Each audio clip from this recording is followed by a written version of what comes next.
কোচবিহারের সবাই কমিশনের প্রশংসা নরেন্দ্র মোদীর। কমিশনের প্রশংসা করা মানে এসআইআর এর মৃত্যুকেও সমর্থন করা, তোপ তৃণমূলের। এই এসআইআর চলাকালীন কতজনের মৃত্যু হয়েছে? 200 লোক নিষ্পাপ প্রাণ চলে গেল।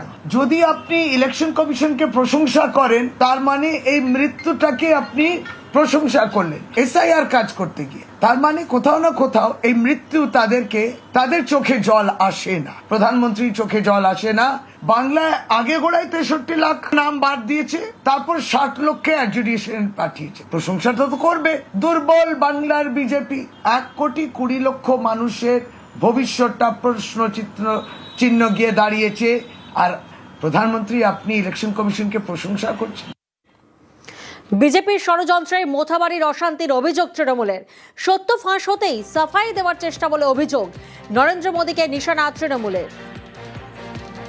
পরিষ্কার মমতা বন্দ্যোপাধ্যায় ষড়যন্ত্রটাকে এক্সপোজ করে দিয়েছে, তাই দৌড়ে দৌড়ে এসে ওই ন্যারেটিভটিকে পাল্টানোর চেষ্টা। ভারতীয় জনতা পার্টি ইনভলভমেন্ট ছিল, ওই AIMIM কে নিয়ে সেই মানুষটা যে অ্যারেস্ট হয়েছে, যেটাকে বাংলার পুলিশ সিআইডি অ্যারেস্ট করেছে, তাদের ইনভলভমেন্ট রয়েছে।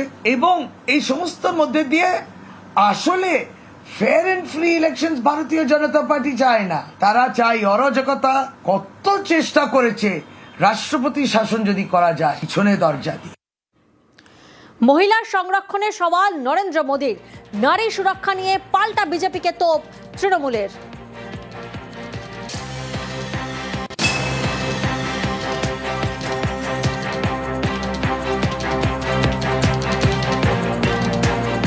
মহিলা সংরক্ষণ, নারী সুরক্ষা বাংলায় বলবেন না। প্রজ্জ্বল রেবান্না কি হয়েছিল, ব্রিজভূষণ সিং, কুলদীপ সিংহার বিজেপির অলংকার। উমেন্স রিজার্ভেশন নিয়ে এখন দেখানোর চেষ্টা যে মহিলা সংরক্ষণ নিয়ে আমরা কতটা চিন্তিত। অন্নপূর্ণা ভণ্ডার বলবেন না। 2,500 টাকা দিল্লি সরকার প্রতিশ্রুতি দিয়েছে যে আমরা জিতলেই করব, জিতে গেল, কিছু করলো না। বিহারেতে 10,000 টাকা দেব, করেনি। ম্যানিফেস্টো আমাদের বাস্তব হয়। তুফানগঞ্জে বিজেপি কর্মীদের বাস ভাঙচুর। মোদীর সভা থেকে ফেরার পথে হামলার অভিযোগ। বিজেপি কর্মীদের বাস অটো ভাঙচুরের অভিযোগ। তুফানগঞ্জের মারুগঞ্জে সেখানে রীতিমতো উত্তেজনা। যে ছবি এই মুহূর্তে আপনারা দেখছেন, মোদীর সভা থেকে ফেরার পথে হামলার অভিযোগ।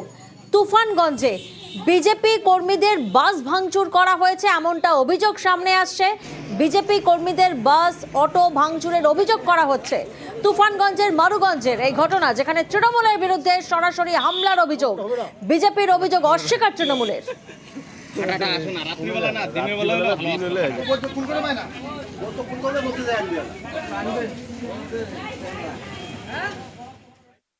মারুগঞ্জে টিএমসিরা একটা মিছিল বের করছে, অল্প কিছু লোক ছিল, রাস্তায় বড় গাড়ি দিয়ে জাম করে দিয়ে আমাদের গাড়িতে জামের মধ্যে পড়ে গেছে।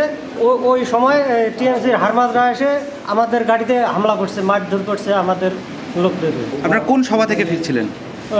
নরেন্দ্র মোদীর সভা থেকে। গাড়ি কি ভাঙা হয়েছে? একটা গাড়ি ভাঙা হয়েছে। না, আমি এখন এরকম ঘটনা শুনিনি। কালকে রাত থেকেই আসামের থেকে লোক আসতে শুরু করেছিল। প্রচুর আসামের লোক গতকাল রাতেই কুচবিহারে পৌঁছে গেছেন। আজকেও আলিপুরদুয়ার থেকে প্রচুর মানুষ এসছেন। ওনারা যৌথভাবে আলিপুর এবং আসামের সভাটা এখানে করেছেন, কারণ অতিথি দেবো ভব।